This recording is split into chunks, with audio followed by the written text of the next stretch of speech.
Hello, I'm Sue with Homesteading with Sue. Today we are going to teach you how to make homemade stock. And I have a helper here today, my daughter Katrina. And I'm going to make her do all the work. Go ahead.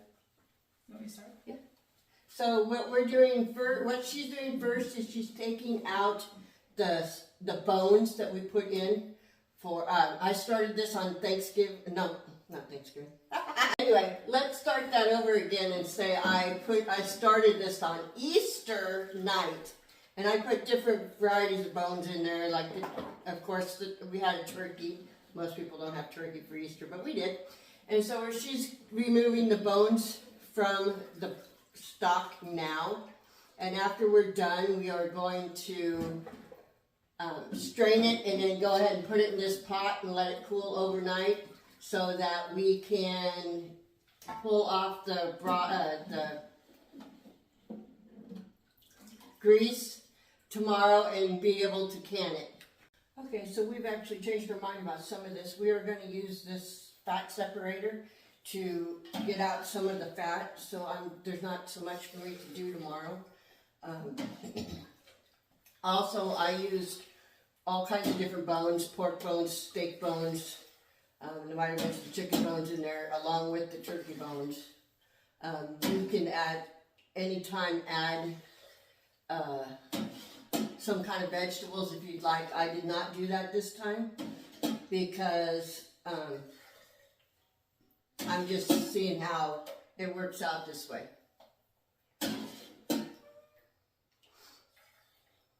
Yeah, I don't know how that works.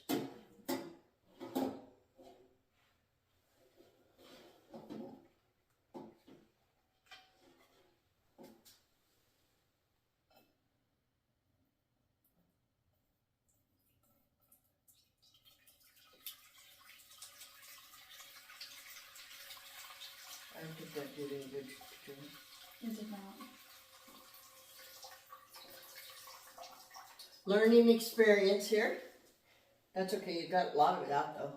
I mean, look how it stuck to them. It still did some good. I'm gonna go rinse this off real quick. The reason we want to get as much of this fat off as possible is that when we can it, we don't want the extra fat in there. Some's okay, but we don't want it a whole bunch of extra. And I will show you tomorrow on how to can this.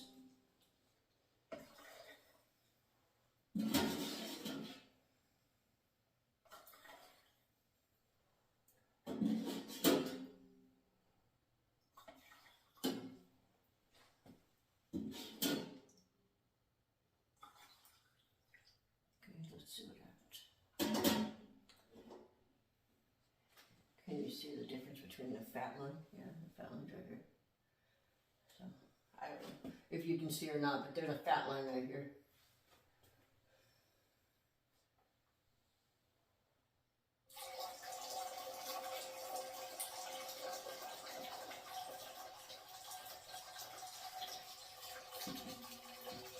Yeah, I don't know if that's gonna... I mean, it does get some of the fat out of it. That's one reason why I'm gonna put it in this pan in the the refrigerator till tomorrow, is so that I can get more of the fat off at once. Okay, so we have all of the big chunks of grease and stuff out of the pan, so we're gonna go ahead and put it in the refrigerator overnight. Katrina, thank you for all your help today. Of course. And I'll see you tomorrow. Thank you. Before we get started today, I just wanted to say hi. Hope everybody's doing good. I'm going to show you how to scrape this grease off of this stock that we cooked and left overnight in the refrigerator. So what I do is I use one of these spoons and I just kind of scrape it off nicely. It'll come off pretty much in a couple pieces. And I just find something to put it in.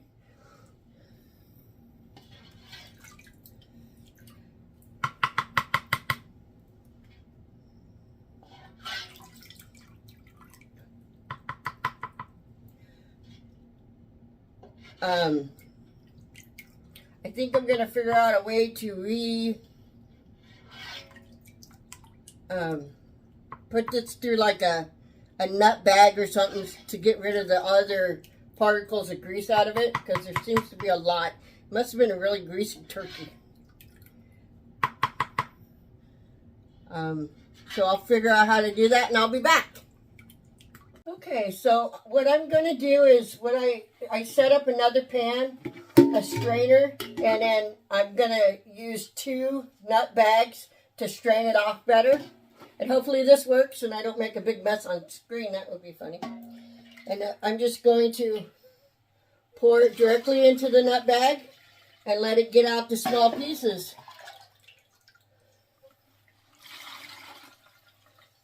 The things we're going to need to can this today is a pressure canner.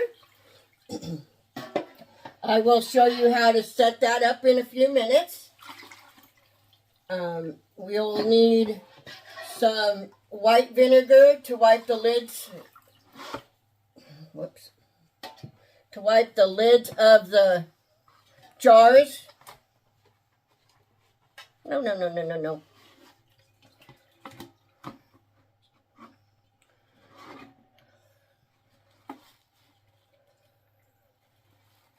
Ooh, that's really gross.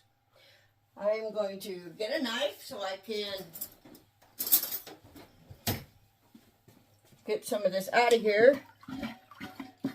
Yeah, there's a lot more grease in there than I thought there was.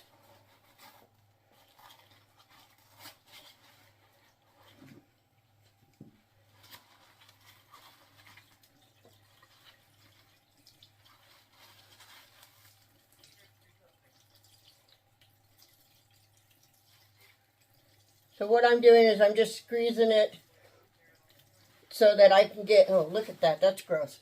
Okay, so I'm going to wash this out and then I will start over again. Okay, so we are using a 23 quart Presto pressure canner. This is the regulator that it originally came with. It will only jiggle at 15 pounds of pressure. I traded mine out for a 3-piece jiggler. 5 pounds, 10 pounds, and 15 pounds. At my elevation, I only need 10 pounds. So I'm going to put the second weight on, or the weight on the knob, and then that's ready for me to use. We will need a cover for the bottom of your pan so your jars do not touch the bottom of the pan. And also, every time I use my Presto canner, I make sure that there's a hole right here and blow through it. And if you can feel air on the other side, it is not clogged. It is not clogged. We are ready to go. So we need about 3 quarts of water in this pressure canner. If you're not using this pressure canner, you need to make sure how much water you need. I have little lines on mine that tell me exactly how far my water needs to be up. I'm not exactly sure if you can see this or not, but I just bring it to my faucet and just put as much water in there as I need up to the bottom line.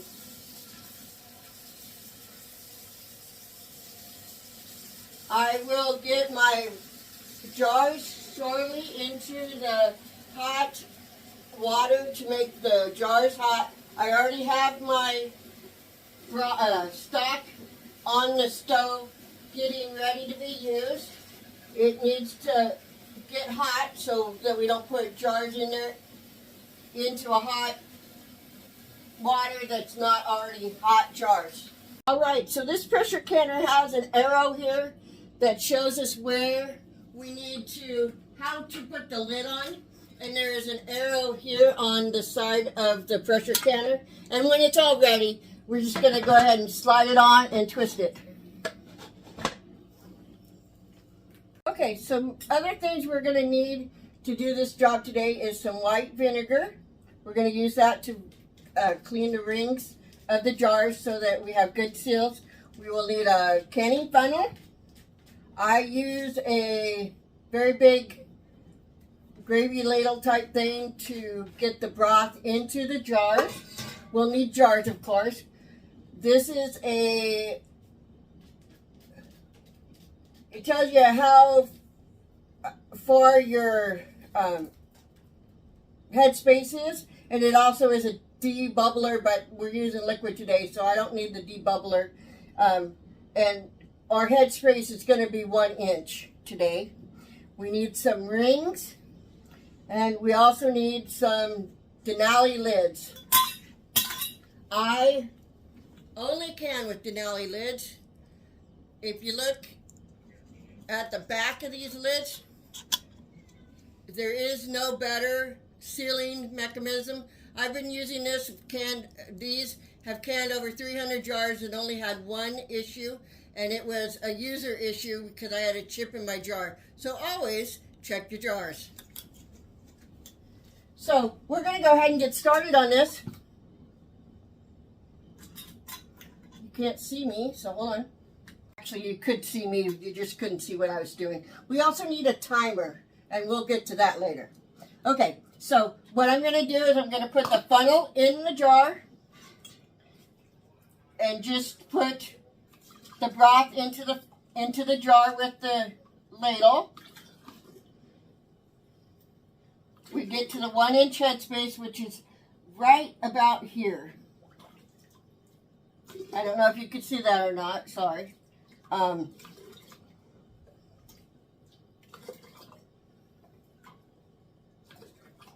I usually do 2 jars at a time, that way the other jars stay hot while I'm doing this.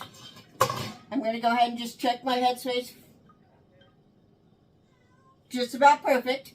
So what I'm going to do is I'm going to use my white vinegar. I use a paper towel to wipe the rings down, or the lips down of the jar.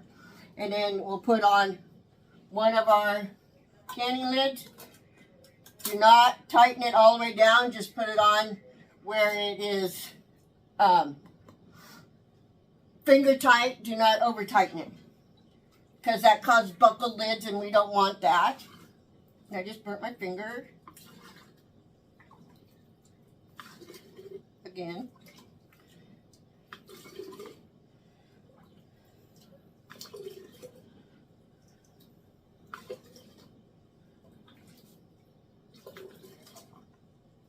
And we always need a jar lifter because these jars get very, very hot.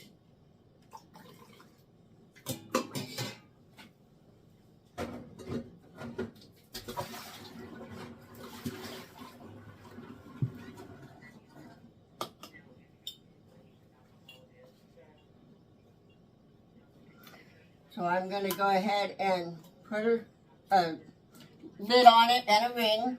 Remember, only finger tight. And I'm going to go ahead and move these 2 over to the canner.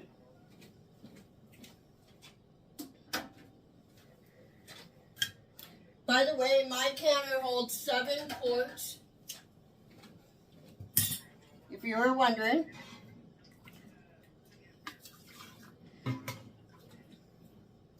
Once we get these in the canner and the lid on the canner, we will turn it up just a little bit. I have it on low. I have gas stove, and it really sometimes gets to going.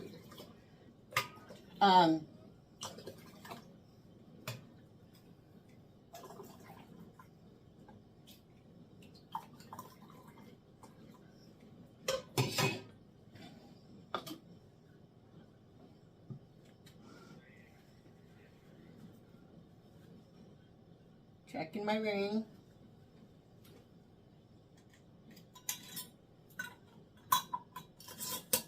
Finger tight.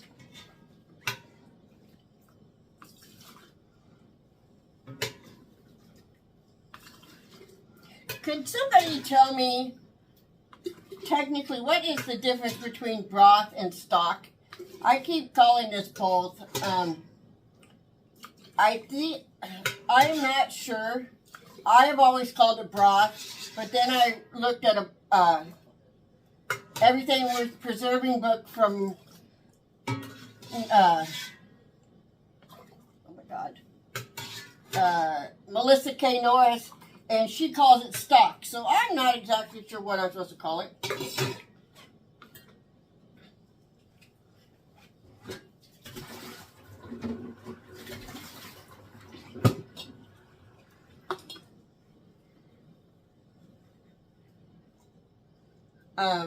As we went today, I cleaned up my dishes so that I didn't have a whole sink full of dishes for everybody to look at. Sometimes that happens and sometimes it doesn't. Just like anybody else's kitchen, I'm sure.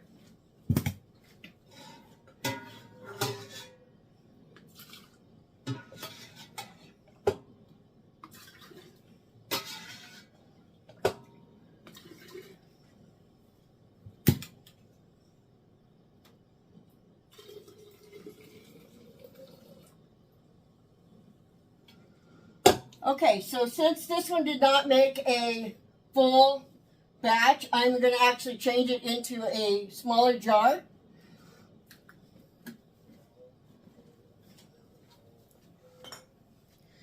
And go ahead and process it as a quart. It's not going to hurt anything.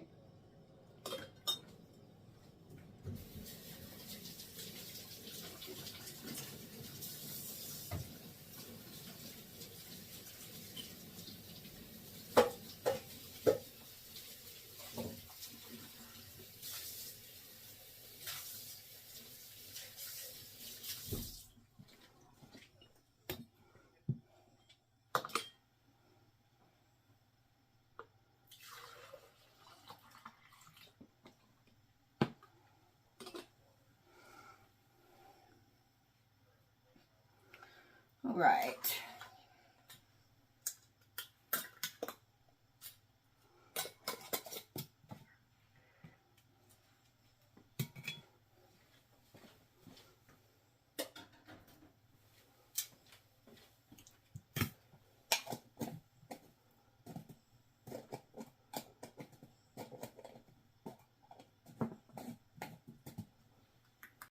I just wanted to show you what these look like in the canner. I went ahead and put a placeholder in there because I only had the 4 large jars and the 1 smaller jar. So the placeholder is just so hopefully they don't move around too much and break.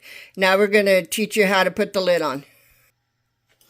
Okay, so I have my lid right here in my hand. Remember, we lined it up with the arrows on the side of the pan.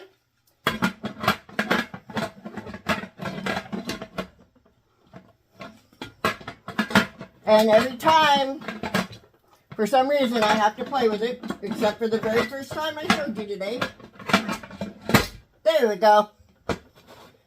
Now we're going to turn it up just a little bit.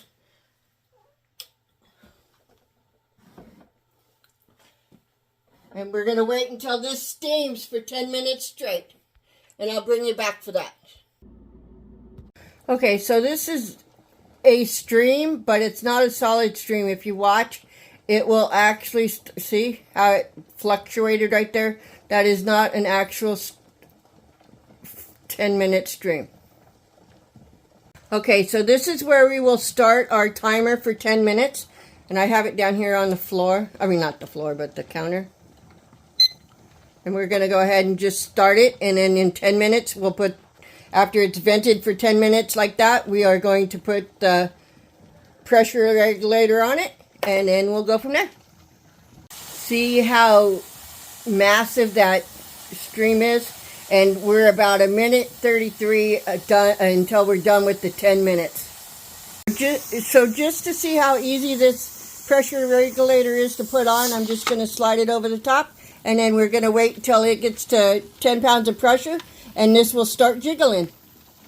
Another thing I should let you know about is if you're using one of these weighted pressure regulators, you do not need to worry about having your pressure canner calibrated every year with this meter. Otherwise, you will need to have your pressure canner taken to a, like here in Oregon, it's called Lynn County Extension Office, and you'll need to have it tested so that you know your canning at the correct temperature. Actually, not temperature, but pressure. Okay, so see how the jiggler is jiggling? It is actually going a little fast, so I am going to turn down the heat just a little bit, and we'll see how that works. See if it'll slow down for us. She should be doing a nice little hula, not a rambunctious wave with her hips. See, she's calmed way down. Looks much better. We are, whoops, actually it stopped, so we need to turn it up just a little bit.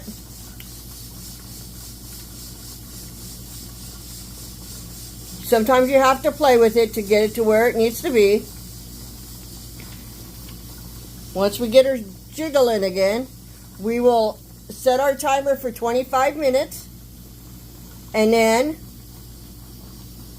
we will let, once the 25 minutes is done, we'll turn off the burner and let it come all the way down to 0 on its own, which sometimes it'll take like, I don't know, sometimes it can take up to 30 minutes to do so.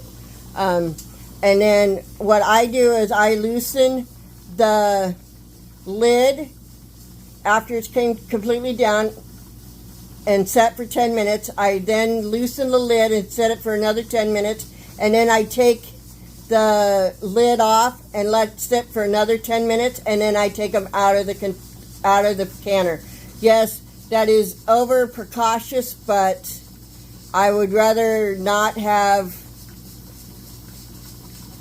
my jars break after being pulled out of the canner because of the shock. And we got our jiggle going again. A little wild, which today might be just one of those days we have a hard time with it keeping to where it needs to be. Sometimes that happens. So she's going a little wild, so we're gonna see if we can turn it down just a little more.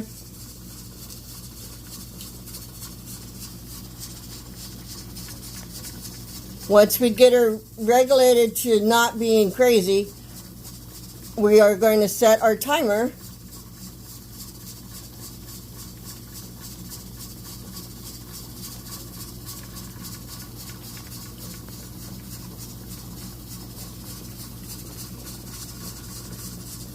Sometimes you have to adjust more often than you'd like to because of this.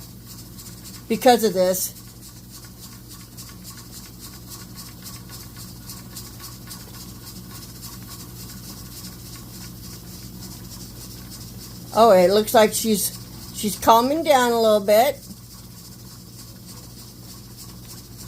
I'm going to go ahead and set my timer for 25 minutes because we are doing quarts. If we were doing pints or smaller, I would set it for 20 minutes. All right, so our timer has went off, so I'm going to go ahead and turn off the heat on the stove. And this pressure canner has a pressure valve right here to let you know when it's down, it'll be down to pressure. And then we'll let the meter also get down to pressure. And if it doesn't make any noise, then we'll go ahead and take off the weight. I'm pretty sure that you can hear that hissing coming from the pressure regulator. We're just waiting for the vent in the back to shut, and then we'll give it 10 minutes and I'll take the pressure regulator off and then we'll open her up. As you can see, the overpressure gauge has went down, and now we're going to see if there's any noise coming from this pressure regulator, and if there is, we're not going to go ahead and pull it off. If it doesn't have any sound, we're going to go ahead and pull it off. Nope, it still has sound, so we're going to put it right back down there and we'll try again. All right, so it's been about 2 minutes since we started. We're going to go ahead and see if it still makes a noise, and it does not, so we're going to go ahead and pull it off. and then we will set our 10-minute timer, and then we'll take off the lid. So we have done our 10 minutes with the lid on. So we're going to release the pressure. Do not pick the lid up towards yourself because you'll burn yourself. Just twist the lid, pick it up slowly, let it steam out. And I put it on my stove. And then we'll set another timer for 10 minutes. And when we're done, we'll go ahead and pull when the 10 minutes is done, we'll go ahead and pull the jars out of the container. Okay, so our timer went off, so I'm going to move these jars to my table. And I'm not going to make sure that you have something, a towel or something down so that your jar doesn't crack against the coldness of the table.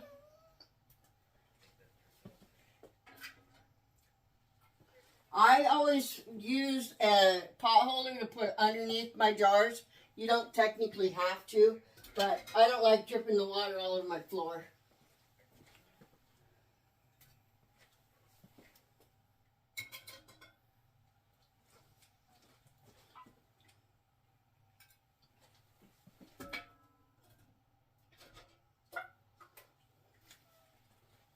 Our placeholder. All right, so tomorrow we will come back. Well, actually, I wait 12 hours to check them, but the recommended time is 12 to 24 hours to check to make sure that they have sealed. And if not, then we'll stick one in the refrigerator or whatever doesn't seal. But with these, like I said earlier, with these Denali lids, I never have a problem with them, so I'm sure they'll all seal. And then I'll show you how to clean the jars up and check to see if they've sealed and also mark them. Thank you. Also, I wanted to show you that when your jars come out of the pressure canner, it is normal for them to still be bubbling. If they're not, I would be more concerned than if they are. Good morning. It's been 12 plus hours since we canned up our turkey broth, so we're going to go ahead and test the seals on our lids right now.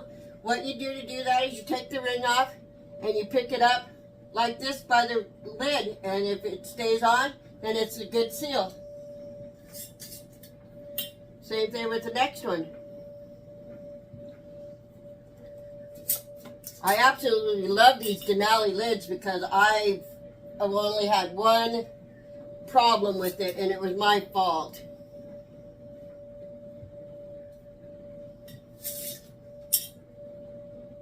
So out of 5 jars, all 5 of them sealed. I recommend Denali lids. If you like this video, please like and subscribe to my YouTube channel. Thank you. Goodbye. Also, another thing, you should always put on your lids, the lids of your jar, on what this is. I'm going to put turkey broth and the date I did it, which would have been 4/13 of 23. And we do it to all of them so we know exactly what's in our containers. Otherwise, you have jars on your shelf that you have no clue what are. Also, when you're done labeling your jars and stuff, you should wipe them down in case they're sticky. You don't want ants or anything to get into your pantry because you have sticky jars. I'm going to go ahead and do the rest of this, and have a great day.